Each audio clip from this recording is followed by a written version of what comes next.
Hello and welcome to Reality Recap, where I recap all of the trashiest reality shows. Hello everyone, welcome back to the channel, and if you're new here, please like and subscribe. It really means a lot to me and it doesn't cost you a cent. My name is Heather. I have a degree in psychology, and it's through that lens that I watch these shows and make these comments. Obviously, I have not met with any of these people one-on-one, and everything that I state is simply an opinion. This channel offers a little bit of education and a lot of snark. Thank you to everybody who voted in the poll that I put up yesterday. Ed and Liz are our winners. Can't say that very often. I'm convinced that Ed and Liz did not break up from this last fight, and I will go through all the little Easter eggs that we have along the way that help me draw that conclusion. We begin with Liz back in a production van, which feels discombobulating because the last thing that we saw on the last episode... Good night. You're welcome. Apparently Liz couldn't sleep, and instead of staying at home where she's safe, she decided to get into a van and go try to find this ring. 13,100 reasons for Liz not to leave me. Ugh, that statement just makes my skin crawl. His tone is also like very victim-y, like he's the one who is being taken advantage of, when we all know and remember, because he repeats it all the time, that he broke up with Liz 8 times. His narrative is that people don't want to be with him, but what's actually going on in the relationship is that he's the one who is constantly pushing people away. You threw me away. I know. They have an insecure attachment style, and Liz also might have an insecure attachment style, and that ends up adding fuel to the fire. He's leaving, and she's pursuing. And so you get locked into this dynamic. Ugh. So I want you to pay attention to her fingers in this. Notice that there's no rings on any of her fingers at all. Liz calls her best friend Tawny. I wonder so much, what time is it? Is it like 3 in the morning? Is it 4 in the morning? I wish we had that information. Threw my ring in some random person's yard, and now I'm gonna go back and look for it. That seems safe. I think climbing into somebody's yard in the middle of the night when it's pitch dark out is a great idea. I feel like this has to be a moment where she's like thinking to herself, like, how did I get here? Like, how is this my life? And hopefully it's a little bit of a wake-up call. Liz fortunately found the ring. She gets back into the van. All she can think about is Ed. She's not thinking about the horrible night she's had, how she's been treated, how she deserves better. Instead, I know that Ed will have a hard time finding true love. I just really wanted that. I really wanted to be that person to show him that. this is a part of the dynamic that I don't think is examined very closely. It's the motivation for the person to stay, and it's this kind of codependency thing, like I can fix him, I can help him, he needs me in this really profound way, and I can help turn all of this around. I think women are socialized to be of service, to help, to always be compassionate, and to help other people around them. Changing is really hard. It can be done, but that's something that the person with the issue has to do. You have no control over that. So I think it's important to keep that in mind and to walk away. You give people opportunities to change once or twice. You don't give them 8 times. In this moment, I would rather be single. I intended on being single for a while, and things just happened with Ed. The saddest part about this is that she was not interested in Ed at all. And he kept pushing and pushing and pushing. And I think that convinced Liz that he really liked her. Unfortunately, that's a huge sign that this person might be an abuser. If Ed and I break up over this, I definitely think that it's over for good. Notice that she's saying if. If we break up over this, then. I really don't know where we go from here. Also, take notice that she has a ring that looks like an engagement ring that she found in the bushes still on her finger. So this is the following day, and Liz has returned back to Ed's house, even though she asked Tawny if she could spend the night at her house. For some reason, she didn't go to Tawny. She went back to Ed's house, and this is what starts in the morning. I know people have that in mind. I'm not comfortable with this girl because they want you. He's right back to his insecurity and projecting this onto Liz. Could she have made out with this girl? Could there be something going on? I doubt it. I don't want to decide our future based on last night, but we have a lot of issues on both ends, whether you admit it or not. Oh, I know I have issues. I know I have insecurities from our past breakups and everything like that. She's never denied any of that she has issues. She's never downplayed stuff she does. She always admits what she's done. However, Ed seems to project everything. And though he's made statements like this in the past, this is from the beginning of the season. I didn't like who I was, but if I wouldn't have gone to therapy, I would have never known what an I was. I was an ass to you. Ed plays this therapy card often. I think he thinks it's like his get out of jail free card. You know, I was a jerk. And then I went to therapy for 6 months, and now I'm all better. I give him props for going to therapy if he really did. I don't know why he stopped. I don't know why it was only 6 months. He needs much more than just 6 months. That's nothing. When we first got together, you told me that you would be with a woman if it wasn't for me. You broke my heart so bad that I didn't want to have another breakup. So he continues to perseverate about the fact that Liz cheated on him. This is his issue. There's no evidence of cheating. Could she have cheated? Of course. But he does this with all of his partners, and she's answered the question in the same way.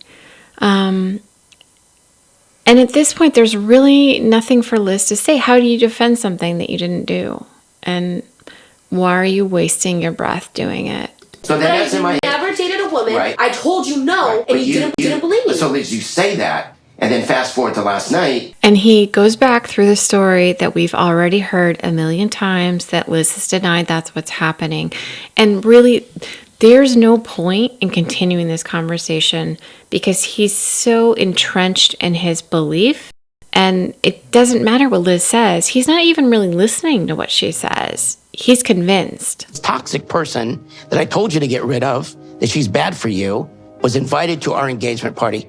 I'll go into what Ed said in a second. This is what made me confirm that they are definitely back together. The fact that they're both being interviewed about this fight and they are together, they are sitting on a couch, and she's got a ring on her finger. I'm going to play Ed's audio again to remind you of what he said. This toxic person that I told you to get rid of, that she's bad for you, was invited to our engagement party. Being isolated from friends and family is another sign that someone might be in an abusive relationship.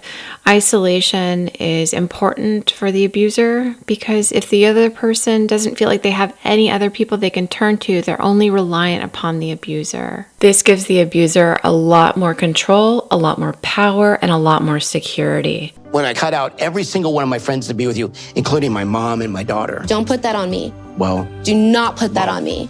It seems a bit unfair because he is not the one who is separated from his mom and his daughter. They are the ones who decided that they did not want to be around him. They're not returning his calls. They are not calling him anymore. They're not having conversations with him. And as far as his friend Rich, he ended the relationship, and I'm not quite sure why. And I don't think Rich really knows why either. And Liz said that it's better for her because he stresses her out, but she never ever said that that needed to end. I don't want a girlfriend, let alone a fiance, let alone a wife that wants to have a girls' night out. That is all that Liz needs to hear. Like, run. You don't want to be isolated. You need to have friends. It doesn't matter how good your relationship is. You always need to have a friend group. That wants to be in a bar. Not a bar. Oh my goodness.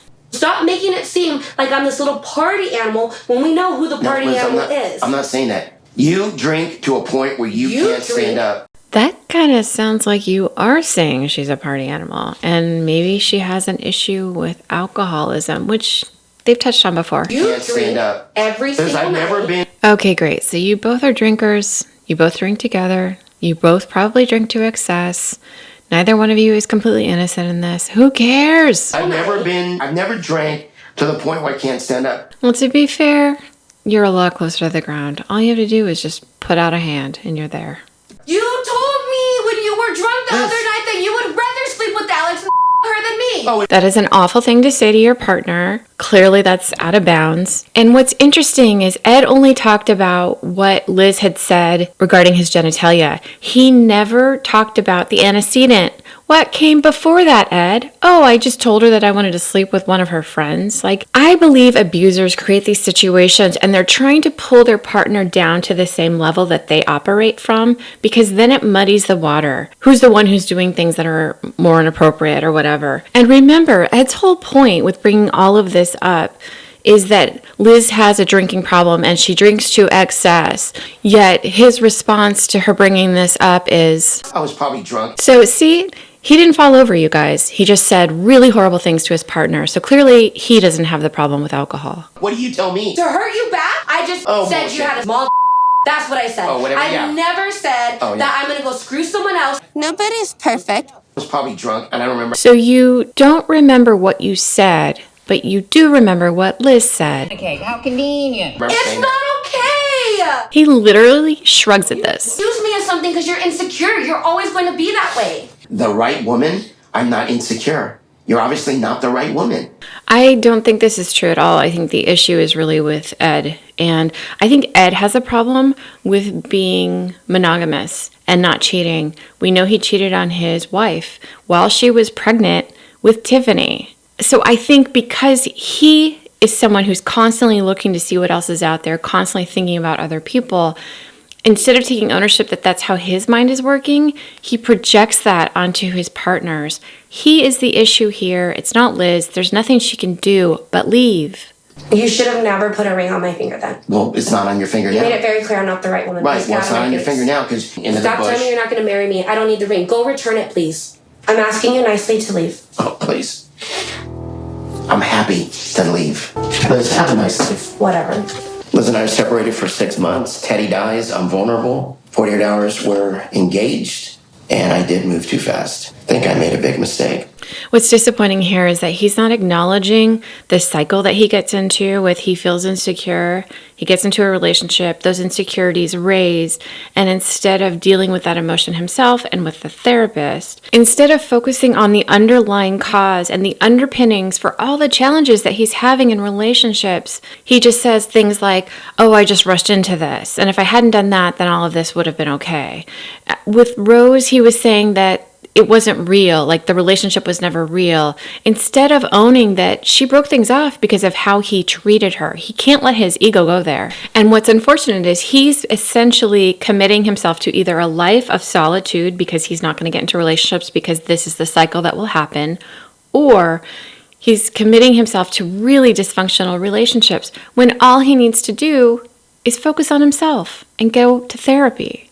It takes a lot of self-esteem and a lot of self-love to be willing to look at yourself in a way that's really based in reality and not your distortions of what's happening. I don't know that he has that self-esteem and the ego. He comes across as very sure of himself in some regard, and he wants all the attention. He's on TV. But I suspect he feels very empty and almost like a nothing on the inside, and that's hard to confront. Richard told me from day one, you're going to be miserable for the rest of your life. It's pretty much over. I'm the one who's always making changes, not him. The only thing that's really changed is he speaks for himself now, but all his behavior stuff is still there. Yeah, he's never going to change until he decides that that's what he needs to do, and he's so stuck on focusing on other people as the problem. He thinks if he picks the right person, he's not going to have these insecurities, and that's just not true. It doesn't make me feel like I'm his equal.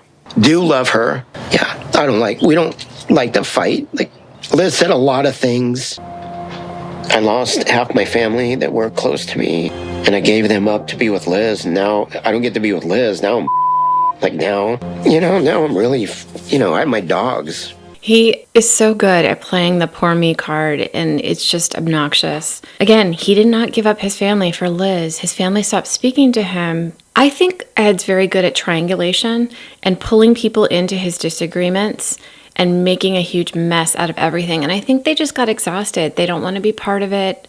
You do whatever you want to do, and I'm going to do whatever I want to do, kind of thing.